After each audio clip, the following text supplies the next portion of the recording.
Hi there, it's Nancy McKenna. Welcome back. In this module, we're going to talk about during your detox, how to manage your mindset, how to stay engaged and upbeat and sort of positive about this rather than feeling deprived, because that's important for your success. So let's talk about sprints. Now, I work for an engineering, well, it was a tech company with a lot of engineers in it, and they always talk about these sprints that they had. And I think it was just a way of saying, let's put a lot of power into something for a short period of time just to plow through and get it done.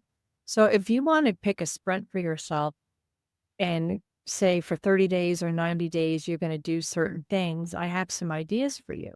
You could say, I'll have a 30-day challenge to myself where I won't eat out. I won't go to a restaurant. I won't pick food up. I won't DoorDash anything for 30 days and see how much money you save. Because I know Dave Ramsey says that if people could just get their food budgets under control, because nowadays there are more ways than ever to spend money on food. It used to just be eating at home or eating out, and now there's DoorDash and there's meal prep services and all these different ways we can spend money. If you're like me and you're single and you live alone, there's no reason your food budget should be really high every month. Eating out should be a special occasion thing. So there's that. There's another thing that I used to practice and read about frugality a lot when my kids were small. And there's one woman I found, and I forget her first name, but her last name was Fisher. She had a bunch of kids.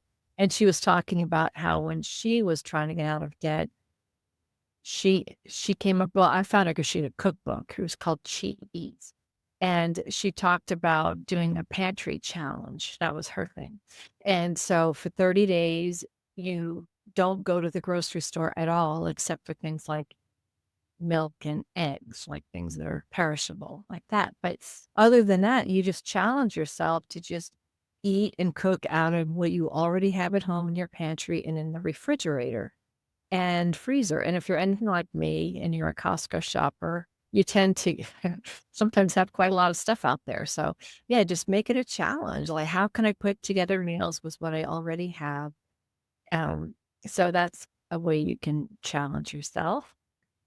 Or you can do a beauty challenge where you don't spend any money in a month on beauty, whether it's going to the salon, whether it's buying new things at home, because I know it's so expensive. And a lot of these products you can buy are just so expensive. So if you say for 30 days, I'm not doing that either. And then maybe on an ongoing basis, once you're out of debt, you pick one of these challenges every month just to keep your muscles sharp, right?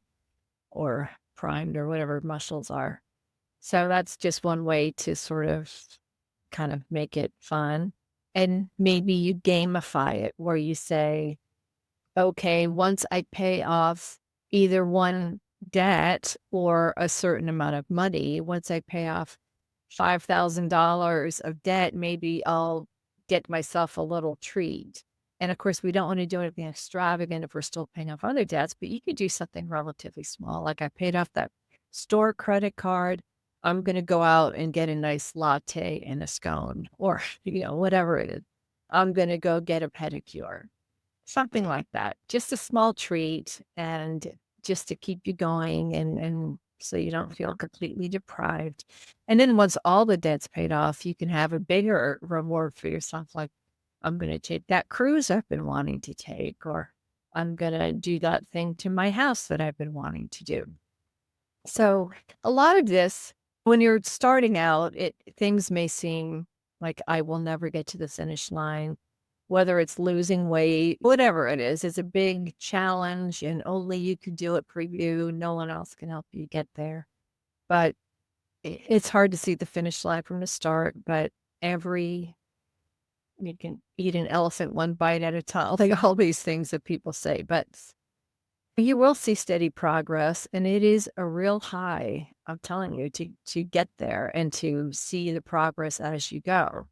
So staying consistent is queen. Just don't give up and say, screw it, I'm gonna, buy that $400 thing anyway, because that doesn't help you. It doesn't.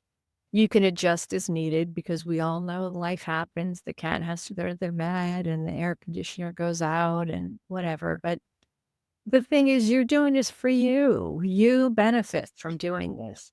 getting yourself out of debt, you will benefit. And when I talked a bit about turning debt into wealth, it's this whole idea that if you're used to spending $2,500 a month on just debt, whether it's cars, credit cards, whatever it is, and that's now gone, that's money that every month you can now invest and just get all that great interest and compound it and keep going. It's money that's freed up for your future. And the amount of inner peace, you can't put a price on the peace you feel once that debt is gone. And you're just so much more flexible. You can do a lot more things when you don't have all that debt hanging over your head. And it just makes you feel strong and powerful. So you keep going, and I'll see you in the next module.